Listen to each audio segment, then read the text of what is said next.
मैंने जैसे ही लॉक खोला और फ्लैट में घुसा तो अंदर कोई नहीं मिला। जिस रस्सी से उसने राधिका को धनुष बनाकर बांधा था वो वैसी की वैसी बंधी हुई थी, बस उसके बीच में से राधिका मिसिंग थी। तभी उसे बाहर किसी के आने की आहट हुई। अथर तुरंत टेबल के पीछे छुप गया। छुपने की जरूरत नहीं है, बाहर आ जाओ। मेरा बाप अपनी छड़ी ठकठकाता हुआ अंदर आ चुका था। उन्होंने गेट बंद किया। अथर्व टेबल के पीछे से बाहर निकल गया। ओह, तो फाइनली आपको टाइम मिल ही गया। हाँ? कैसा लग रहा है मुझे जिंदा देख के? बकवास मत करो, मैं तुम्हारी पल पल की खबर रख रहा था। घंटा? पल पल तो दूर की बात है, आपको घंटे की खबर नहीं थी मेरी। क्या बोले तुम? मेरा मतलब घंटा, घंटे की खबर। टन, वो मंदिर वाला घंटा नहीं, हार वाला, घड़ी वाला अंकल जी। ऐसा कुछ नहीं। मुझे पता था कि तुम हॉस्पिटल के डॉक्टर के साथ उसके घर में छुपे हुए हो। बहुत हिम्मत दिखाई उस लड़की ने। हिम्मत नहीं, मोहब्बत दिखाई दी अंकल जी, और वो मोहब्बत भी मैंने कमाई है, आपकी तरह नहीं कि कुछ। क्या दिक्कत है तुम्हें? पार्थिव की तरह क्यों बात कर रहे हो? अरे नहीं नहीं, बात तो मैं अपनी तरह से ही कर रहा हूँ, और आपको पार्थिव जैसी इसलिए लग रही है क्योंकि मैं आपको सर नहीं कह रहा। आपने नोटिस किया कि मैंने आपको अंकल बुलाया, सर नहीं। मेरे पास तुम्हारी इस बकवास के लिए टाइम नहीं है धर्म, तुम्हारे पास भी नहीं होना चाहिए। इस बहस के चक्कर में देश की सिक्योरिटी ब्रीच हो रही है। अरे तो हो जाए ना, वैसे भी कौन से बड़े बेनिफिट्स हैं इस देश में। यहाँ मैं जेम्स बॉन्ड बनने के चक्कर में गोली खा गया और उधर पुलिस वाले मुझे ही ढूंढने लगे। वो तो भला हो श्रुति का, कम से कम ट्रीटमेंट बढ़िया किया उसने। श्रुति नाम है उसका। ये वही श्रुति है जो... ओह अच्छा, वाह अंकल जी वाह। तो ये है आपकी पल पल की खबर। आपसे ज्यादा इंफॉर्मेशन तो इंस्टाग्राम पे न्यूज बेचने वालों के पास होती है। ये श्रुति वही श्रुति है जो श्रेया की मौसी लगती है। और श्रेया कौन है? श्रेया जो मेरी कुछ लगती है, पर अब वो लंदन में बैठी है। मेरा एक दोस्त था जो पंजाब में मेरे मामा के यहाँ सेटल हो गया होगा, और एक आप है जिनके जाल में मैं फंस चुका हूँ। शट अप, बकवास बंद करो। मुझे लगा था तुम पार्थिव से बेहतर हो, लेकिन नहीं, तुम्हारी पूरी जनरेशन ही डरपोक है। इतनी दिक्कत है तो दफा हो जाओ यहाँ से, मैं कोई और लड़का ढूंढ लूंगा। अरे अंकल, ऐसे कैसे दफा हो जाऊं? पहले मुझे मेरी सैलरी चाहिए। किस बात की सैलरी? एक तुच्चे से टेररिस्ट से गोली खाने की सैलरी? क्या कहा? टुच्चा सा? टेररिस्ट कब से टुच्चा हो गया अंकल जी? टुच्चे तो गुंडे होते हैं। वो गन वाला टेररिस्ट था, उसके पास AK-47 भी होगी। 15 किलो RDX भी है उसके पास। व्हाट? 15 kilo RDX?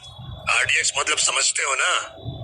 अरे हाँ, वो मैंने सूर्यवंशी देखी थी ना।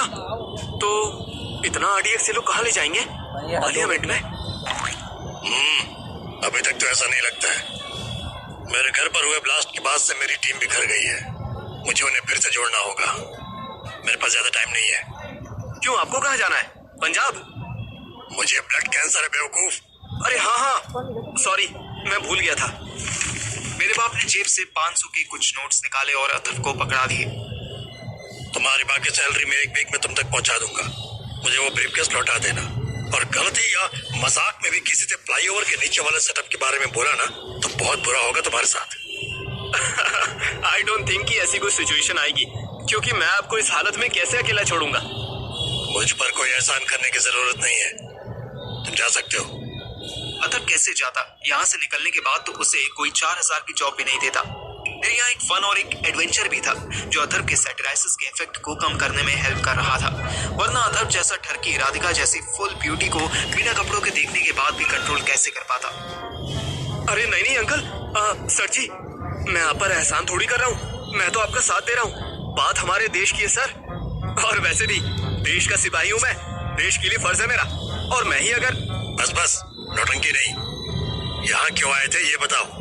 वो मैं, राधिका मैम है ना, आई मीन मैंने रुखसाना को यहाँ पे बांध दिया था, फिर मुझे गोली लग गई तो मैं 1 हफ्ते तक बिस्तर पे पड़ गया। तो इसीलिए मैं आज चेक करने आया था कि वो जिंदा है भी या नहीं। जिंदा होती तो क्या करते? क्या जिंदा होती तो क्या करता? मैं उसे कुछ खाने को दे देता और फिर पानी पिला देता। नेगेटिव, आगे कभी मौका मिले तो राधिका को एलिमिनेट कर देना। है? मैं कोई बिग बॉस चला रहा हूँ क्या जो उसे एलिमिनेट कर दूंगा? कैसी बात करते हो सर जी आप? बातें मैं नहीं तुम करते हो और बहुत ज्यादा करते हो, जबकि ये टाइम कुछ एक्शन करने का है। मेरे बाप ने जेब से एक छोटी सी गन निकाली और अतर की तरफ बढ़ा दी। इसके साइज पर मत जाना, इट्स वेरी लीगल। एक गोली में शेर गिरा सकती है और 2 गोली में हाथी बैठा सकती है। अतर पहली बार गन हाथ में ले रहा था। पर हमें शेर और हाथी क्यों गिराने बैठाने हैं?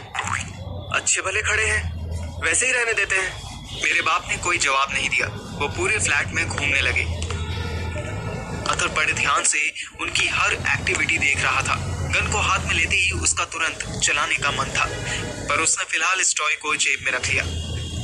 ये देखो, मेरा शक सही था। आपका शक क्या था? आपने पहले बताया ही नहीं। बेवकूफ, ये देखो, यहाँ सिगरेट पड़ी है। अतर ने भी गौर से देखा। वो सिगरेट पीता नहीं था। राधिका को भी उसने कभी सिगरेट पीते नहीं देखा था। इसका मतलब कोई और था जो यहाँ आया था और राधिका को बचा कर ले गया। लेकिन कैसे? क्योंकि डोर लॉक तो अपनी जगह लगा हुआ था। उसके साथ तो कोई छेड़छाड़ नहीं की गई थी।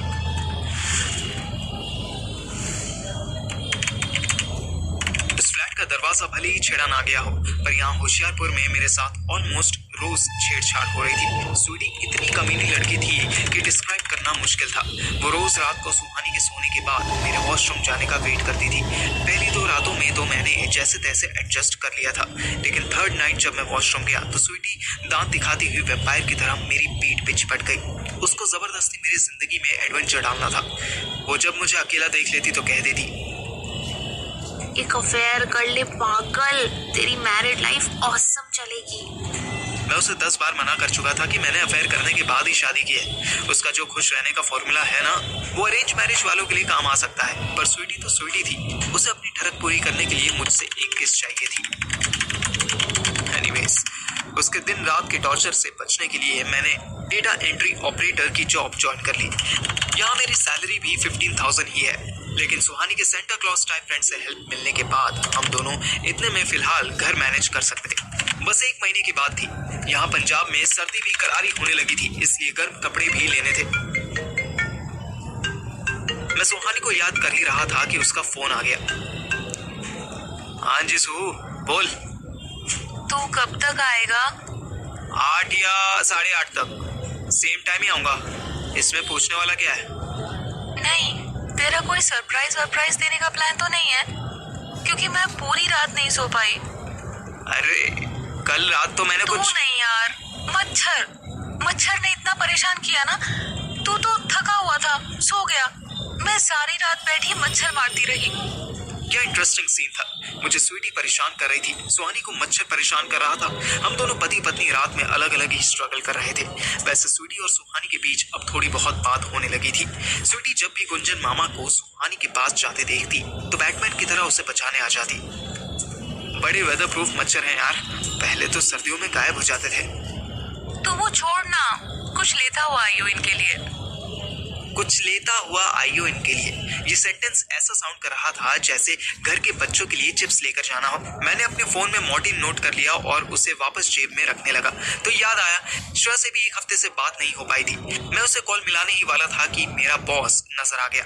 न्यू जॉब में उसके सामने फोन चलाने का रिस्क लेना मुझे ठीक नहीं लगा। मैंने बस श्रेया को एक व्हाट्सएप डाल दिया कि जब भी टाइम मिले कॉल कर लियो।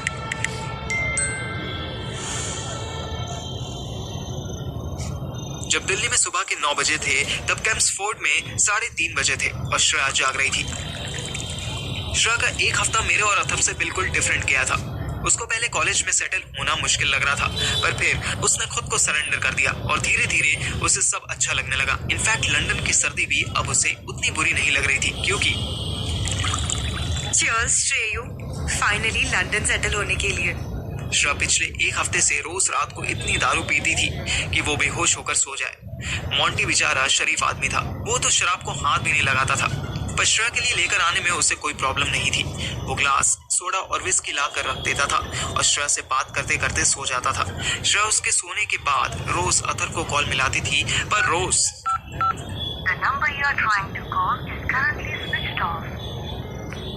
उसका फोन बंद आता था। इस चक्कर में प्रॉब्लम ये हुई कि श्रेया अपने आप से बहुत बातें करने लगी थी।